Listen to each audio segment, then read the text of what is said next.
What's up, everyone? Today, we're doing something wild. Exploring the world's most incredible, forgotten luxury resorts. These places were once playgrounds for the rich and famous, now left to rot and be reclaimed by nature. We'll uncover their secrets, the wild stories, and see what happens when billion-dollar dreams collapse.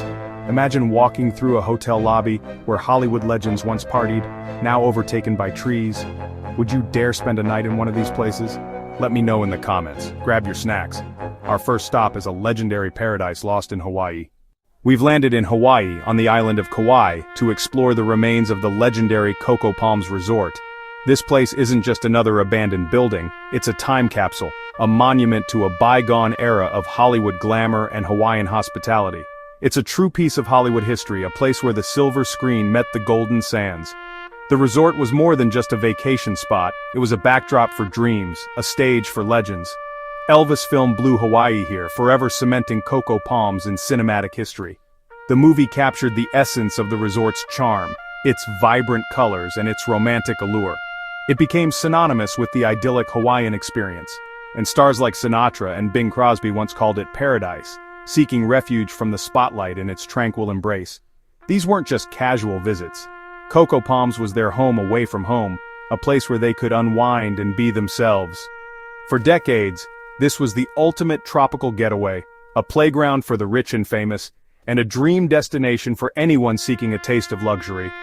It was the epitome of Hawaiian hospitality, a place where every detail was designed to create an unforgettable experience.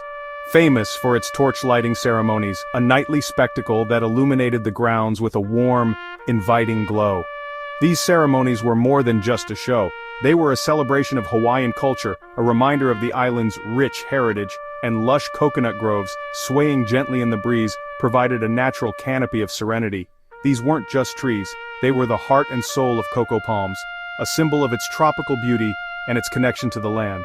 But in 1992, Hurricane Iniki hit, a force of nature that would forever alter the fate of Coco Palms. The storm surge and ferocious winds left an undeniable mark, devastating the resort in hours, leaving a trail of destruction that seemed insurmountable. The once pristine grounds were now littered with debris, the buildings reduced to rubble. The damage was so severe, so complete, that it seemed impossible to imagine Coco Palms ever returning to its former glory. The storm had not only destroyed buildings but also shattered dreams. The doors closed and never reopened, marking the end of an era for this iconic Hawaiian landmark. The silence that followed was deafening, a stark contrast to the vibrant energy that once filled the air. Legal battles and failed revival attempts plagued the property for years, each setback pushing Coco Palms further into oblivion. The dream of restoring the resort faded with each passing year, left it abandoned, a haunting reminder of what once was. The empty buildings stood as silent witnesses to the passage of time, their walls echoing with forgotten memories, slowly swallowed by jungle as nature began to reclaim what was once its own. Vines crept up the walls, trees sprouted through the floors, and the sounds of the rainforest replaced the laughter of guests.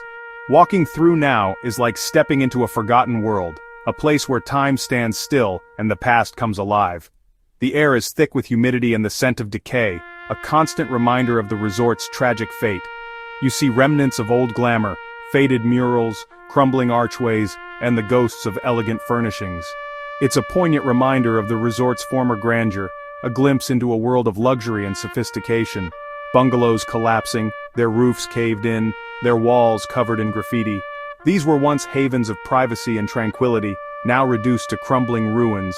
The lagoon overgrown, its once clear waters now murky and choked with vegetation. It's a stark contrast to the vibrant scene from Blue Hawaii. It's like a post-apocalyptic movie set, a surreal landscape of decay and abandonment. The silence is broken only by the rustling of leaves and the chirping of birds, a constant reminder of nature's triumph over man. But real.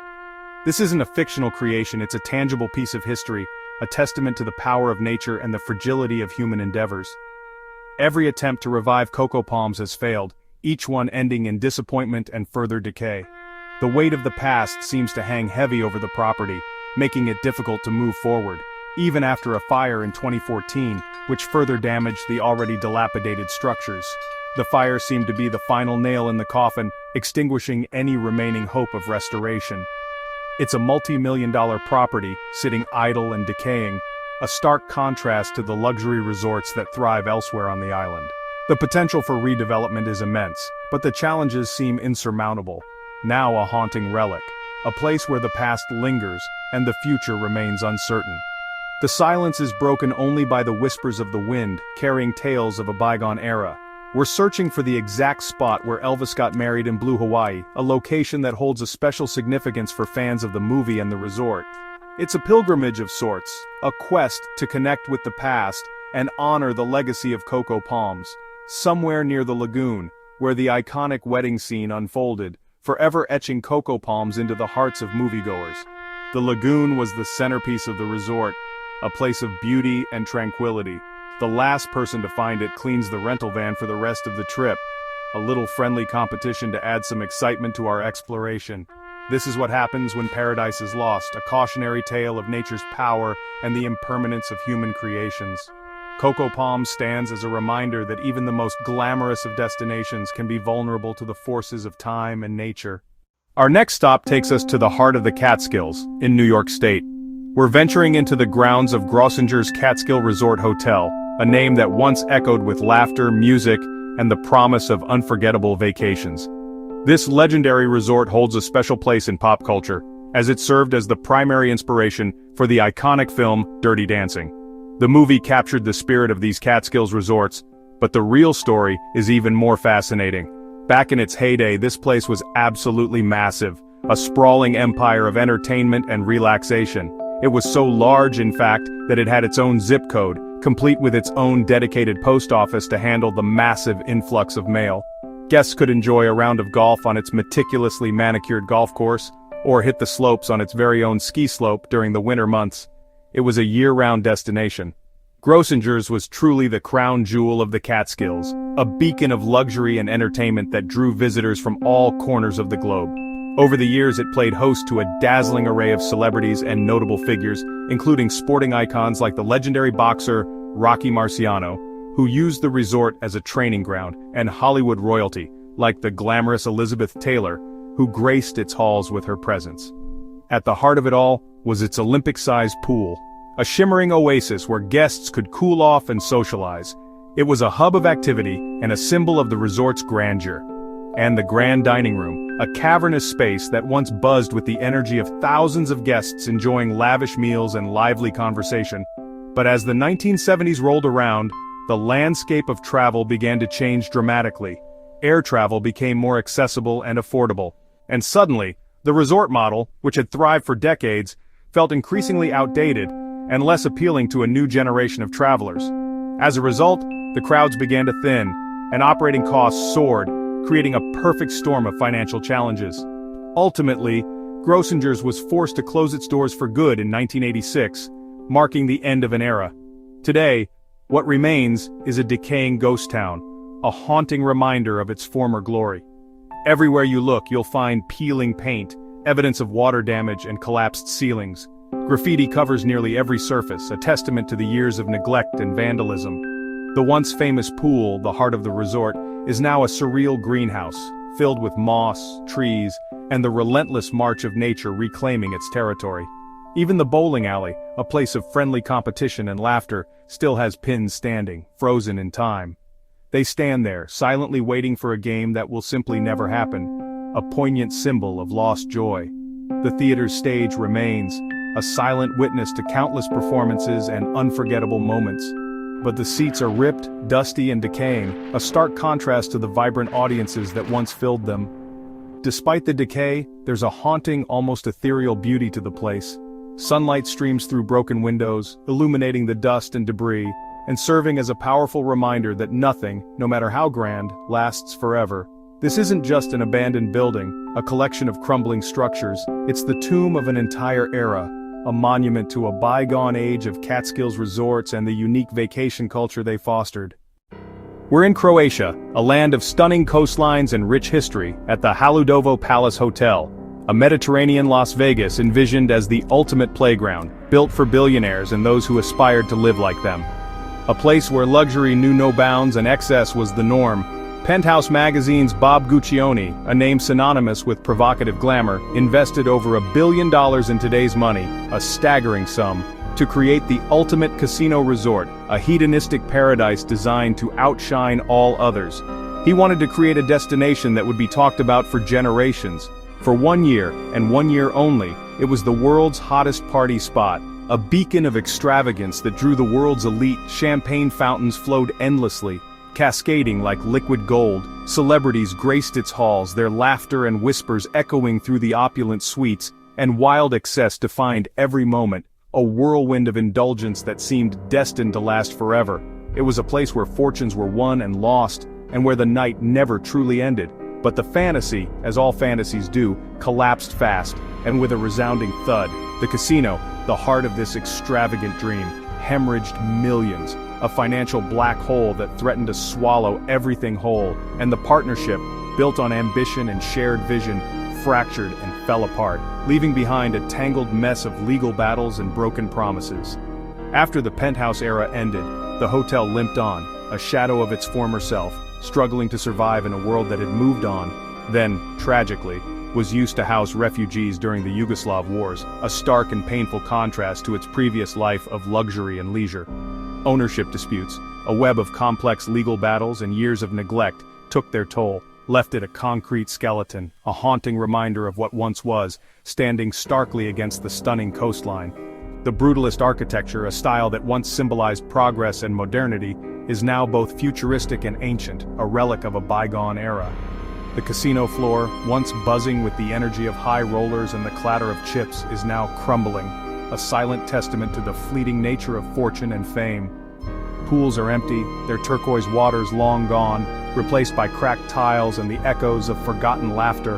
Rooms stripped bare, their luxurious furnishings vanished, leaving behind only the bare bones of what once was, windows broken, offering a glimpse of the breathtaking view, a cruel reminder of the beauty that surrounds this decaying monument. It's a bizarre and unsettling contrast of decay and natural beauty, a juxtaposition that forces you to confront the impermanence of all things. Haludovo rose and fell in a flash, a shooting star that burned brightly but all too briefly, a billion-dollar dream gone in a year, a cautionary tale of ambition, excess, and the perils of chasing fleeting pleasures. Standing here amidst the ruins, you can only imagine the wild parties, the extravagant celebrations that once filled these ruins, a haunting reminder of the ephemeral nature of glory and the enduring power of time. We've reached Bokor Palace Hotel in Cambodia, a haunting colonial relic atop a foggy mountain. Built in the 1920s by French colonists, it was a lavish escape for the elite, but built on the suffering of forced laborers. Nearly 1,000 workers died during construction, fueling ghost stories and legends. The hotel was abandoned multiple times, first during war, then again under the Khmer Rouge. It became a stronghold, witnessing decades of conflict and tragedy. Today the building is a beautiful shell, stained with lichen and history. The grand ballroom still stands, bullet holes in the walls. The rooftop terrace offers breathtaking views, but the decaying hotel behind you is chilling. The nearby church is equally eerie, standing alone on a cliff. The whole mountaintop is a ghost town, each building with its own sad story. Bokor Palace is now preserved as a historical ruin, a silent witness to Cambodia's turbulent past. We're in Colombia at El Hotel del Salto, perched beside the powerful Tequendama Falls. Built in 1928, it was a luxury retreat for Bogotá's elite, offering breathtaking views and elegance. But the falls have a tragic reputation, long a site for suicides, shrouding the hotel in ghost stories. The hotel's haunted reputation and river pollution led to its decline and abandonment in the 1990s. For decades it decayed in the mist, becoming a destination for thrill-seekers and ghost hunters. But unlike the others, this story has a twist. In 2012, the hotel was restored as the Tequendama Falls Museum. The architecture is preserved, and the building now educates visitors about biodiversity and culture. Standing here, you feel the duality, natural beauty, haunting history, and a rare happy ending. We're in Baguio, Philippines at the Diplomat Hotel, a place with a history of faith, war, and tragedy. Built in 1911 as a Dominican seminary, it became a sanctuary, until World War II. The Japanese secret police took over, committing horrific atrocities. The building was bombed, left in ruins, then rebuilt as a hotel in the 1970s. Guests reported constant paranormal activity, screams, apparitions, dread.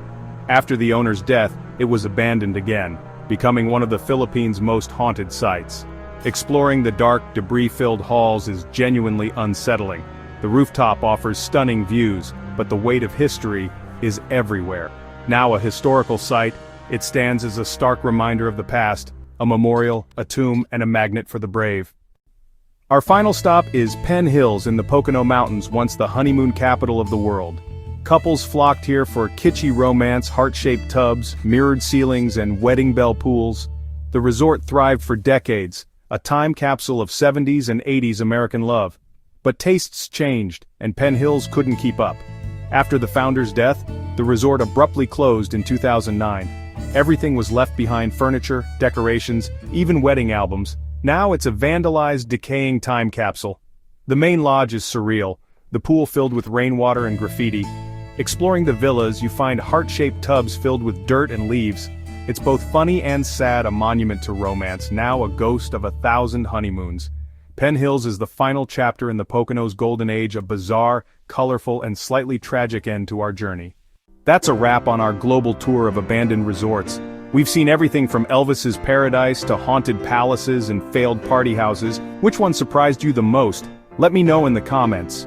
If you enjoyed this adventure, hit like, subscribe, and share with a friend who loves